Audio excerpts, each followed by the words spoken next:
Hey there guys, this is Obsidian Chill. Got another video for today, and this one I'll be breaking down exactly what allies you should select depending on if you're a DPS controller, healer, or a tank, and presenting all the different options available to you in a nice little format. So this video will include the new ally that hasn't released yet. It's presently on test server. I did already covered it in a video, Shazam. So if you're watching this down the road, I've included that because it is going to be beneficial going forward for some roles.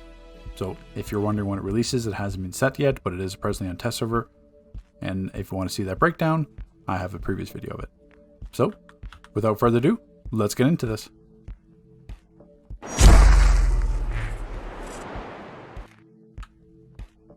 So when choosing which ally to pick for your combat ability slot, you have to ask yourself one question. Are you fighting a boss? If the answer is no, and you're just fighting, hallway ads or ads in open world, whichever situation, then it's basically you're following which ally you have leveled, or ideally Superman obviously is going to be the highest amount of damage, but if you're not a tank, you may not level Superman because his affinities, the passives aren't going to be as beneficial to you as it would if you were a tank.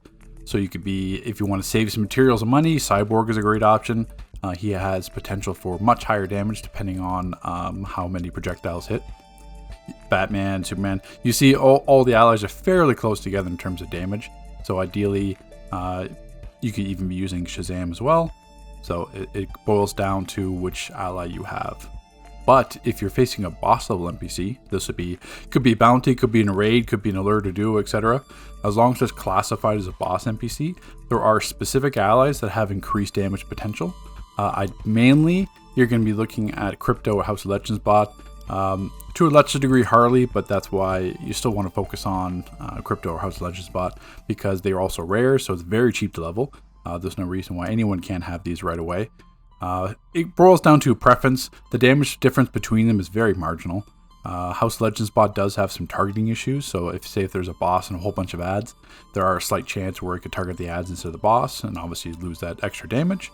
But some people don't prefer Crypto. Either way, it boils down to a preference. But in terms of your combat slot, those are the ones you're going to be looking at. You're going to either want Crypto or House of Legends bot for your combat ally, for bosses. And then for non-bosses, basically boils down to what you have. It could be Superman if you're a tank, could be Batman. If you prefer him, the damage is very close. It could be Cyborg because he's a cheaper level. But it boils down to the damage chart there.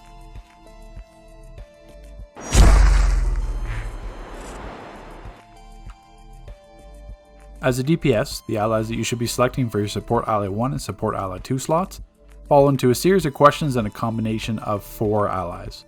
So the first thing you have to ask yourself, are you Might DPS who struggles in power? If you are, you're going to need to run Cyborg's All Your Base, which is the extra passive power recovery as long as your generator cells are about 50%. It could be multiple reasons why you're struggling on power. It could be controller focusing on buffing rather than power as well. It could be just your power intensive power set, but in the end you still need to maintain your rotation, or it's just going to be a massive damage loss. And then your second ally will be Batman Who Laughs, which will be the card proc for your increased might and increased criticals. Now the second question you have to ask yourself, if you're not struggling in power as Might DPS or as a precision DPS, is that are you in a Gemini spam group? Now, do you have healers running green circles or tanks running green circles, multiple supercharges, etc.? If you are, is the fight short? So what I mean by that is if you're in a boss fight or any kind of fight, or even in hallways, and the ads are going to die within less than a couple minutes, there's plenty of boss fights, even in elite raids where the fights are less than 3-4 minutes. If you are, then it's actually more beneficial to run the new ally Shazam, which the recording of this video is not released yet. It's on test server, but it's coming. We have the power of Shazamily. So activating an ally's combat ability. So anytime you activate your combat ally, you get 6% might and 3% prec for 30 seconds. So the reason why if the fight is short is that if it's a short fight, you may only get a few card procs. And as a DPS, you're only going to benefit from either the might or prec increase and the critical increase. So if you get a health increase or a power regeneration increase, it's not going to be helpful to you as a DPS, and then you're not going to be getting the multiple opportunities because the fight is short. So if the fight is longer, then it's going to be more beneficial to run Batman Who Laughs, Luck of the Draw, because you'll have more chances to get the card procs that you need. And then you're going to be running Emperor Aquaman's Seaside Restart, which is using supercharge ability, reduces the combat ally's cooldown for your supercharge.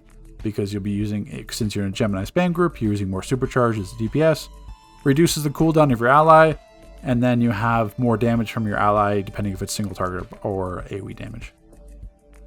But if the fight is short, then, like I said before, instead of Batman Laughs, you're going to be using Power of Shazamily with Shazam, and Seaside Restart again for the cooldown reduction. So if you're not in a Gemini spam group, now Shazam allows us the ability to drop Emperor Aquaman, because if you're not in a Gemini spam group, it's not going to be beneficial. You're not going to be using enough supercharge. Possibly if you're Electric or Rage, you have more chances to generate supercharge. So then you could go back into Seaside Restart. But if you're not in a Gemini spam group, it's going to be more beneficial for you to run Shazam, Power of Shazamily, and Batman Who Laughs, Luck of the Draw. So a few different situations you have to find yourself in. Shazam is the new ally that's going to be releasing, does give us not breaks the meta, but gives us another opportunity instead of just the standard combination, which was always Batman Who Laughs and Emperor Aquaman. So really it's going to come down to your situation and what you're doing and what allies you're going to select. There's multiple different choices now with the introduction of Shazam, which will come out TBD.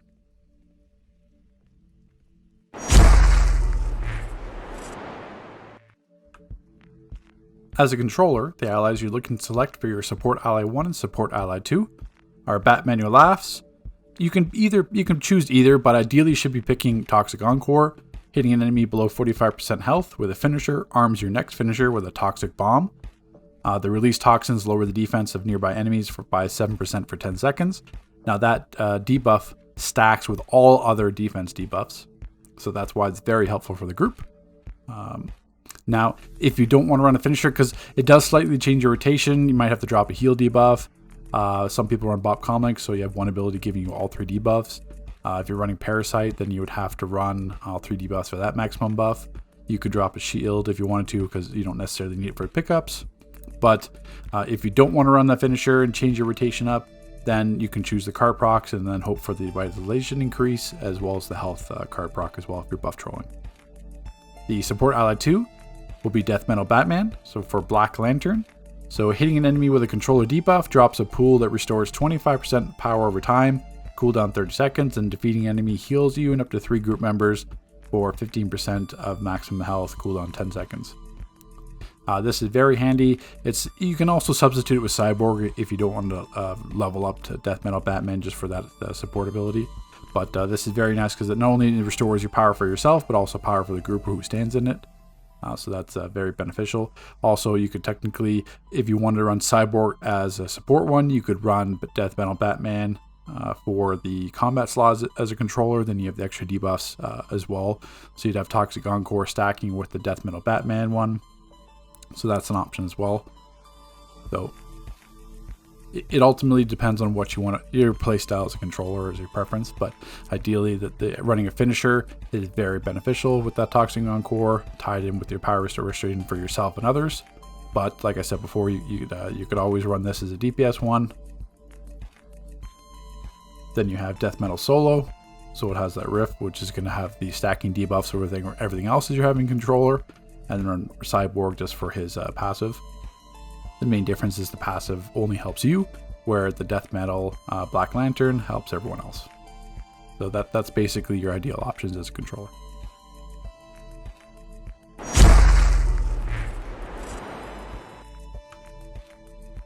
So when choosing which allies to have as your Support Ally 1 and Support Ally 2 as a tank, it comes down to basically one question. Are you a fire tank? Yes or no? If you're not a fire tank, in terms of if you're ice, rage, earth, atomic, then you're looking at choosing Lex Luthor and Superman as your 2 allies. For Lex Luthor, you're picking Exabyte Overdrive, which is increasing your dominance restoration, vitalization, and defense by 15% for 15 seconds when you drop below 50% health. That's at max rank. And then with Superman, you're looking at Inspiring Breakout, which is using a group breakout ability, gives you and all teammates 35% damage reduction stacking shield for 30 seconds. Now, there is another slight variation. Boils down to personal preference if you are atomic. Atomic, you're using Proton Remedy, which is a 12-second self-heal and shortcut into your aura, or you can use Neutrino Blast, which is an 18-second. There is a back mod, but 18-second standard, and it is your group breakout as well as a shortcut. So some people prefer the shorter cooldown to have shortcut into their aura more often, but there is a strong argument to be made for Neutrino Blast as well, which will give you the group breakout immunity. So you also have protection from being juggled or knocked out of your combos, and then also adding a shield to Atomic, which is also very helpful because they have Mass Tendency, which is an 8-man shield. Inspiring Breakout would be an 8-man shield to make up for Density, which is the weakest tank shield. So that boils down to personal preference. If you want to be technically, if you don't want to run Superman and don't want to run Inspiring Breakout. For Rage, it's very easy, and a lot of people run Ire just for the breakout as well to make sure you're not stunned out of your Rage Crash. Ice, it's very easy to run Shadow Restraints. Earth with Soothing Sands. If you're an Aftershocks build, which is I feel better than a Brick build, then it's very easy to run Soothing Sands. But as a fire tank, that is the one exception. You're running Lex Luthor and then Batman Who Laughs. Batman Who Laughs, you're looking at Luck of the Draw. So draw a random card proc, which will give you either 5% Dominance and Restoration, or it'll give you 7.5 critical chance on all your heals, or 10% health. So a fire tank can take advantage of 3 out of the 4 card procs. The only card proc that is going to be beneficial is just the power.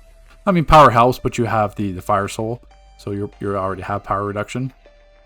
But a fire tank being able to take advantage of those 3 card procs is very handy. Health is very important for fire. The critical heals is very helpful, especially using like Stoke Flames, Burning Termination, or Backdraft.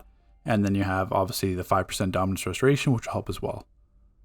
So if you don't want to level up Superman, you can also use Batman to last for the other tank powers, but that 8-man shield is very powerful because healers don't even have 8-man shield. So it makes a large difference, especially in Elite content, Elite Plus content, for having that group breakout shield. If you're running like event or regular content, then you can stick with if you already have Batman Who Laughs. So that's the choices that you have. There's other option if you're looking to save on materials. A Calculator Bot with a Stack Overflow heal for 10% of incoming damage. I mean, that's helpful. It's a rare, so it's very cheap. If you find like you're running out of power always as a tank, you can still have the Cyborg ability.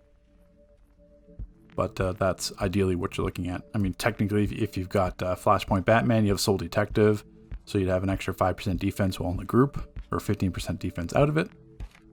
But that's only if you've leveled Batman. So it ultimately still depends on how much you want to invest, because legendaries are very expensive.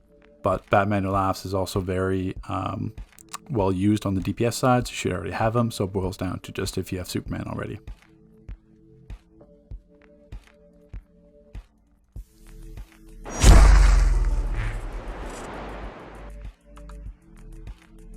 As a healer, the allies you're looking to choose for your Support Ally 1 and Support Ally 2 slots depends on if you struggle with power. Because even if you're in a Gemini spam group and providing Supercharge, you're still going to need power to be able to heal. And then that's going to be solely dependent not only on your playstyle, but also on the control in the group as well. So we can't have you struggle with power. If you are, it's more beneficial to run Cyborg with all your base and make sure your generator cells are above that 50%. And then as your second one, have Luck of the Draw with Batman Who Laughs, because you'll benefit from the card proc in terms of giving you extra restoration and dominance. You're also beneficial from greatly from the critical chances and to a lesser degree health. If you do not struggle with power, then you're looking at Batman Who Laughs, Luck of the Draw, and then the new ally Shazam, which is presently on test server, but will be coming out for his Purity of Heart. So weapon attacks grant stacks of plus 1% restoration up to a maximum of 25 stacks, or an increase of 25% restoration. And then using a priority heal or group heal removes those stacks. And then there's a cooldown of 0.5 seconds between the weapon attacks. So this can be very beneficial, especially for water, because you can rely on not only your shields in terms of Tempest Guard and Bubble, but also stacking up Solace of the Seas for heal over time. And then basically you can get your stacks much higher for when you need that group or priority. To a lesser degree, where Electric, Electric would have to only rely on Galvanize at that point, where that's not going to be always beneficial. And then you also have the nature aspect of it, where your priority heal would be an 8-man. So then you have the increased restoration for your priority heal. But overall, Shazam is the first healer-based ally that we have. In the future, there may be more. So that's definitely something to consider with Shazam. And then Batman Laughs is always going to be beneficial. As there's really, you get a lot of questions, or I get a lot of questions, where what allies you should run as heal. Right now, DC healers are the least focused on role with allies. We have the first one with Shazam, and then hopefully, like I said, we have more in the future. Controller, there's multiple options. Tanking, there's multiple options. DPSing, there's multiple options. Healers, you're really tied to only a couple of useful allies. So when this video releases and when you're watching it, this is the combination that you ideally should strive for.